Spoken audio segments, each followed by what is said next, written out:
जम्मू कश्मीर की पूर्व मुख्यमंत्री महबूबा मुफ्ती ईरान के रहबर अयातुल्ला मुजतबा खामेनेई के विशेष राजकीय निमंत्रण पर वहां के दिवंगत सर्वोच्च नेता अयातुल्ला सैयद अली खामेनेई के अंतिम संस्कार में शामिल हुई थीं। उस दौरान वहां की सामाजिक सांस्कृतिक हकीकत को करीब से देखने के अपने अनुभवों को उन्होंने एद हिंदू के लिए विशेष तौर पर लिखा है। करबला की गूंज, युद्ध की परछाइयों से परे का ईरान। पश्चिमी मीडिया की सुर्खियों और रूढ़ियों से इतर जो ईरान असल में वजूद रखता है, वह आस्था, जीवंतता, संस्कृति और शांत मानवीय गरिमा की भूमि है। आखिरकार असली बात सामने आ ही गई। अमेरिकी राष्ट्रपति डोनाल्ड ट्रंप द्वारा पहले हॉर्मुज जलमरुमध्य से वाणिज्यिक जहाजों के गुजरने की सुविधा के बदले 20% सरचार्ज लगाने की घोषणा करना और अब अपना पूरा ध्यान अमेरिका में निवेश पर केंद्रित कर देना the art of the deal को पूरी तरह बेनकाब कर देता है। ईरान के साथ युद्ध कभी लोकतंत्र, मानवाधिकारों या परमाणु अप्रसार को लेकर था ही नहीं। ये तो केवल ईरान के विशाल ऊर्जा भंडारों और वैश्विक व्यापार के रणनीतिक रास्तों पर नियंत्रण हासिल करने के बहाने भर हैं। लेकिन भू राजनीति की इन नीरस सुर्खियों के पीछे एक मानवीय हकीकत भी है। मैं आपके साथ कुछ बहुत ही निजी अनुभव साझा करना चाहती हूँ। ईरान के आधुनिक इतिहास के सबसे असाधारण और दर्दनाक क्षणों में से एक के दौरान वहां कदम रखने का मेरा अंतरंग अनुभव। 1 जुलाई की देर शाम, जब मुझे रहबर अयातुल्ला मुज्तबा खामेनेई की ओर से उनके पिता और दिवंगत सर्वोच्च नेता अयातुल्ला सैयद अली खामेनेई के अंतिम संस्कार में शामिल होने का निमंत्रण मिला, तो मैं बेहद भावुक और सच कहूं तो हैरान रह गई। यह बुलावा अचानक आया था। वीजा और फ्लाइट बुकिंग से लेकर राजकीय प्रोटोकॉल की व्यवस्था तक सब कुछ बेहद तेज रफ्तार से हुआ। मेरी बड़ी बेटी इल्तिजा जब यह खबर सुनी तो डर से सहम गई। गाजा पर मेरे मुखर रुख से वाकिफ और ईरान यात्रा के खतरों को लेकर चिंतित वह केवल तभी शांत हुई जब उसने मुझसे यह वादा ले लिया कि समारोह खत्म होते ही मैं तुरंत वापस लौट आऊंगी। कुछ ही घंटों के भीतर मैं तेहरान जाने वाली महान एयर की उड़ान में सवार थी। असली ईरान तेहरान में उतरते समय मैंने खुद को एक ऐसे माहौल के लिए तैयार कर लिया था जो डर और युद्ध की आशंका से सहम गया होगा। लेकिन इसके विपरीत मैंने वहां एक बेहद गहरा और संयमित सुकून देखा। हमारा स्वागत करने वाले अधिकारी शिष्ट, व्यवस्थित और ढाढ़स बंधाने वाले थे।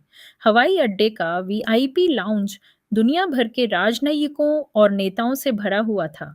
पूर्व केंद्रीय मंत्री सलमान खुर्शीद और भारत के कई प्रतिष्ठित आध्यात्मिक नेता भी मेरी ही फ्लाइट में थे। धीरे धीरे मुझे एहसास हुआ कि मैं भारत से आमंत्रित एकमात्र महिला राजनीतिक नेता थी, और वह भी एक सुन्नी महिला।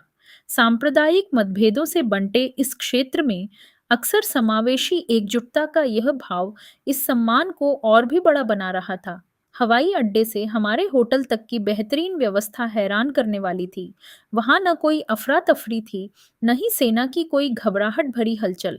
शांत और सुचारू सड़कों को देखकर कोई भी यह यकीन नहीं कर सकता था कि यह देश लगातार विनाश के खतरे के साए में जी रहा है। होटल पहुंचने पर गर्मजोशी से स्वागत के बाद बहते हुए काले अबाया में सजी एक युवा ईरानी महिला को मेरे गाइड के रूप में तैनात किया गया, जिसने बेहद सहजता और शालीनता के साथ मेरी हर जरूरत का ख्याल रखा। लेकिन जिसने मेरे पूर्वाग्रहों को सबसे ज्यादा तोड़ा, वह था सार्वजनिक जीवन में महिलाओं की जबरदस्त मौजूदगी।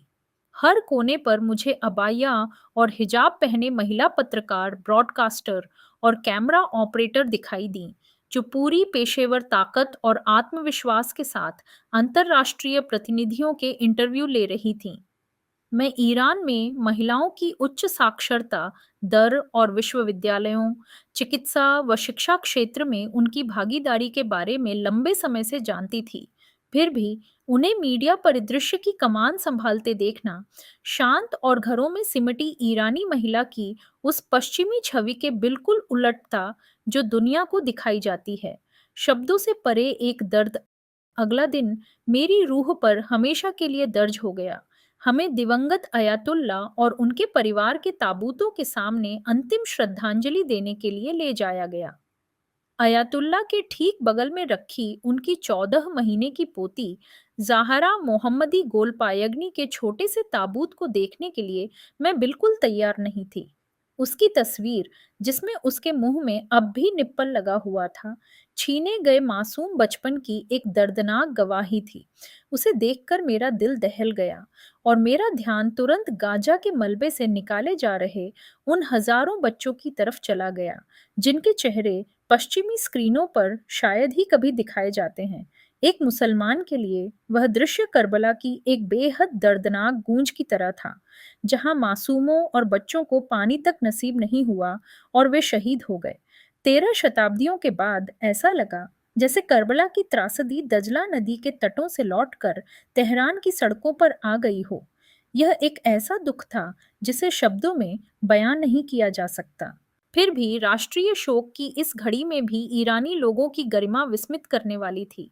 इसने मुझे याद दिलाया कि यह केवल एक आधुनिक देश नहीं है, बल्कि हजारों साल पुराना एक महान सभ्यता का प्रतीक है, जो अपने दुख को भी एक काव्यात्मक गरिमा के साथ संभालता है।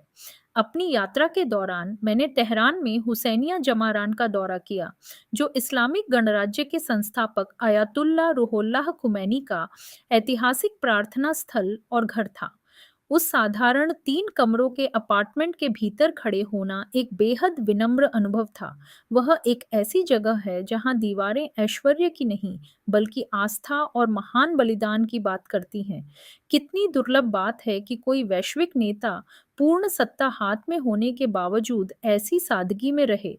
कोई भी व्यक्ति इस सादगी की तुलना पड़ोसी मुस्लिम देशों के कुछ नेताओं की उस भव्य और विलासितापूर्ण जीवन शैली से किए बिना नहीं रह सकता, जिनका ऐश्वर्य पश्चिम के अरबपतियों को भी पीछे छोड़ देता है।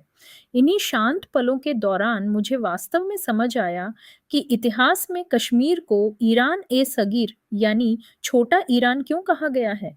सांस्कृतिक धागे आपस में बेहद बारीकी से जुड़े हैं।